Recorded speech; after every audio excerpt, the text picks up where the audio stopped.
Okay, let us look into another concept related to loops, which is else clause. Okay, so we have seen what else is, but this else is a bit different than what we have seen with respect to or in context of if. Okay, so let us try to understand it using a simple problem statement.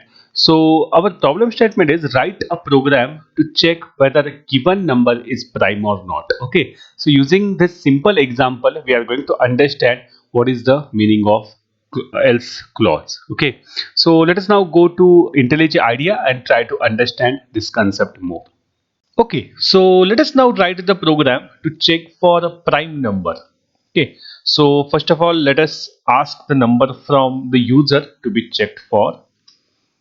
So int input, in that I will say enter the number to be checked. Okay, so after that I'll just zoom it a bit so that it will be visible. Again, we are going to require one variable flag. Okay, I'll tell you how we are going to use it. Okay, so let us just set it to 0 first. Okay, and then we are going to set our for loop. Okay, to check for that number to be prime or not. Okay, so I'm going to say for I in range. Okay, we are going to set that range from 0 to our number. Okay, so for each value between okay, so it should be from 2 to number.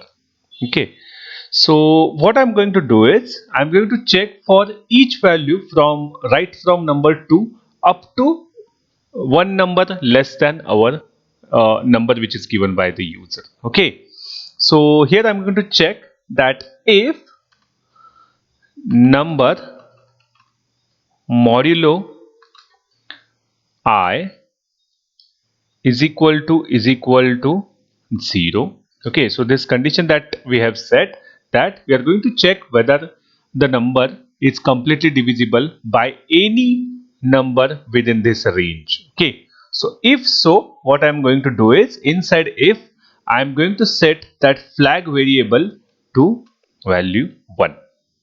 Okay, so this much code that I've written. After that, what I wanted to do is I'm going to check. Okay, so I have removed the indentation, as you can observe. Okay, so again, let us just put some spaces to make Python happy. Okay, so what I'm going to do right now is that outside this I'm going to check if flag is equal to 1. Okay, so let's just remove those redundant spaces. Is equal to 1. Okay, in that case I'm going to print out directly that the given number is, because let us just understand, because the value has changed to 1. Okay, so somewhere it has found that number to be divisible by any of the number between that range, so the number is not prime.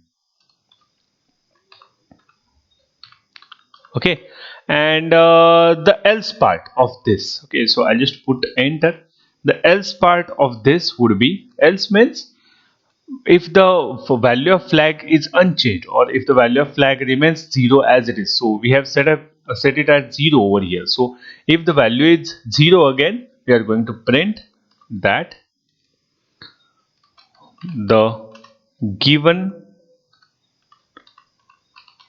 number is a prime number. Okay, let us, it is not, let us just modify it to, it is not a prime number. Okay, so it will be better. Okay, so this is our code that we have set up. Okay, so let us just check whether this works or not, and then we will again see what is the logic behind it. Okay, so when I try to run it, as you can observe, it is asking me for the number. Okay, so if I put a value as 3, it is saying the given number is a prime number. Okay, and if I rerun it again, and suppose if I put value as 8, it will say the given number is not a prime number, right?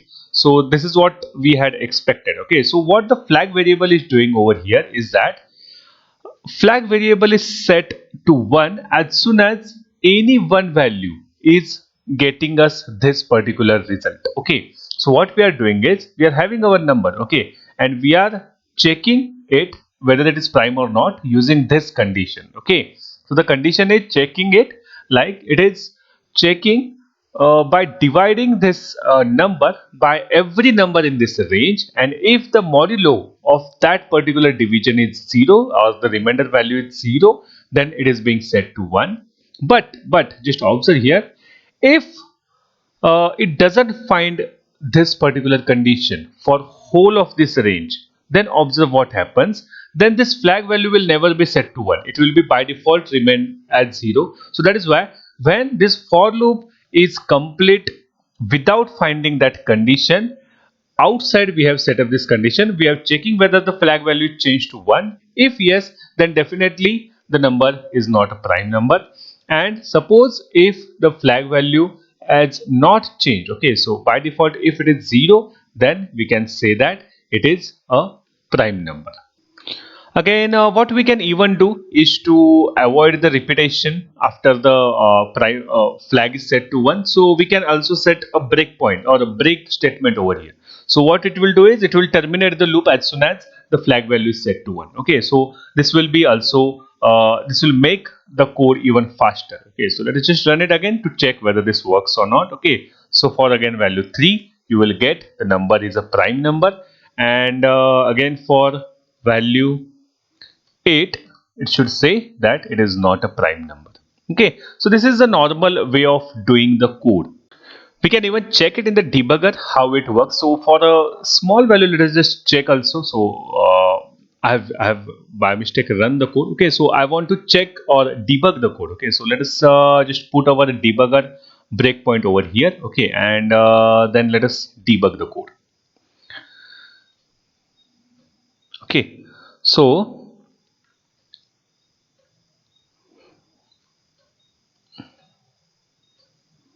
let us just wait for a second for it to start the debugging. Okay, so it is now asking me to enter the number to be checked. So suppose if I take number as 3, okay, and if I press enter, okay, now it has gone into debug mode because we have set up our breakpoint at line number 3. Okay, so let us just observe what happens. Okay, I'll just drag it a bit down so that it will be visible to you.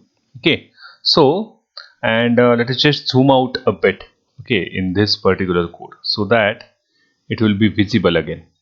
Okay, so let us just observe what happens by using this step over key. Okay, so as soon as I put just observe, okay, the number is 3. Okay, so that is being displayed over here.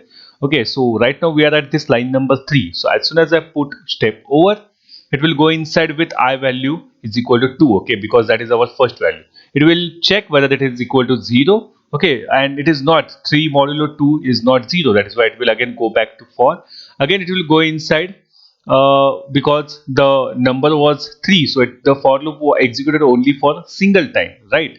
So it has gone outside, and because the flag value has not changed, so it will first check whether the flag value is 1, and we know it is not, so that is why it will execute the else statement, and that is why on the screen, as you can observe, it is saying that the given number is a prime number. Okay, for 3 it is saying like that. Okay, so if I just run it again for suppose let's just debug it again. Okay, the closure terminated. So if I just click over here,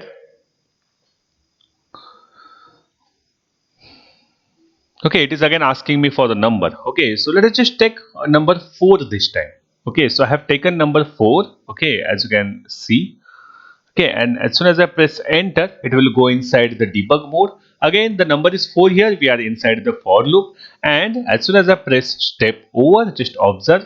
Now I am inside with I is equal to 2. It will check, and now it has found the value to be divisible by 2. Okay, so that is why it has gone inside that if, and the flag will be now set to 1. Okay, so it is set to 1, as you can observe. This you can observe that also in this debugger pane as well. Okay, so So we are at line number 6. So if I press again step over, so it will break the loop because we have executed a break statement.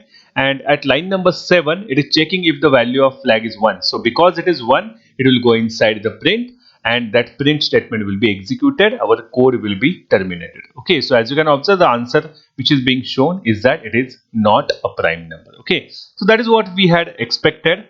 Okay, but then what is the use of else clause in this code? Okay, so let us understand it now. Okay, so if you have understood this code, what we had said that this for loop, it will terminate in two ways. Okay, either it will terminate after execution of this break statement because we have found the match, or there is another way in which it will terminate is after completing this entire range. If it doesn't find any match, then it will terminate. So there are two ways of terminating this particular for loop. Okay, and that is what we have checked outside, that how it is terminated. So if it is terminated using this break, then definitely the flag value is set to 1. That is how we are saying that the given number is not a prime. And if it has been terminated after exhausting all the values, then it will be definitely the flag values again 0, and this will be executed. So the else clause, how it is used in this case is that the Python is providing us one facility so that we don't have to make use of such flags. Okay, so I can remove this complete statement. Okay, and even I don't have to use this flag variable at all. Okay, so I can remove that. Okay, so in this small code, what I can do is Python is saying that you can directly put your statement over here. So I can directly say that as soon as I find the match, the number is not prime. Okay, so that statement I can put it over here, and outside for, so as soon as I press enter, you can make use of else clause. Okay, so just observe the indentation. I have gone directly below for. Okay, so there is no indentation. What you can do is you can directly write else over here. Okay, just don't confuse this else for this if. Okay, this else is not belonging to this if. Okay, actually this else is doing something else, and what it is doing I'll tell you right now. Okay, so in else what I'm going to write is that print the number is prime. Okay, so what it does is this else clause is executed only and only when this for loop terminates normally. Normally means after exhausting all its range, and after it doesn't basically, in other words, I can say that this else is executed only when, if it is not coming out of the loop using this break statement. Okay, so in two ways you can understand this. This else is executed first of all, or in one way, that this for loop, it is exhausted of its all values and then it has come out. Or we can, in other word, okay, so same thing I can tell in other word, that this else clause will be executed only if it is not coming out with this break. Okay, so if I just run this code now, just observe what will happen. Okay, so it is asking me the number. Okay, so if I put 3, the number is prime. Okay, so that we know. And again, if I put value 8, it will say the number is not prime. Okay, so this else, as you can observe, has removed those many number of lines. It has removed our need to use flag variable. Okay, and it has it has given us an easy way to implement the code. Okay, so that is what is the significance of this else. Okay, so else can be considered as a otherwise for this particular for. Okay, so if you don't get whatever you wanted in the for loop, and if the for loop terminates normally, then only this else will be executed. But remember one important thing: suppose if you found your match, okay, and if this value, this condition was true, and if break was executed, this else is never executed. Okay, so if break is executed, this will not execute. If break is not executed and the for loop has terminated normally, then only this particular statement will be executed. Okay, so this is the significance of else. Again, don't confuse this else for this if. Okay, this else is completely different. You can observe it from this indentation. Okay, so it is properly indented right below for. Okay, so this else is not coming inside the for loop. Okay, so that you have to take care of. Okay, so let us also see what Python has to say about it in the official documentation. So in more control flow tools, let us just search for it.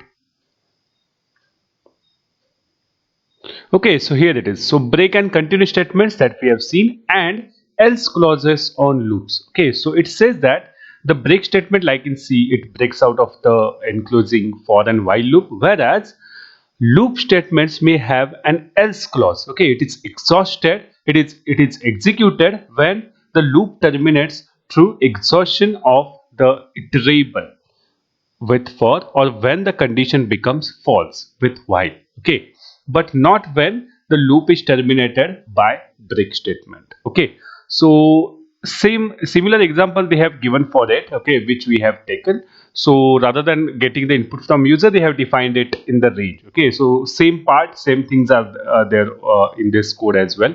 Okay, so this is what Python again has to say about else clause.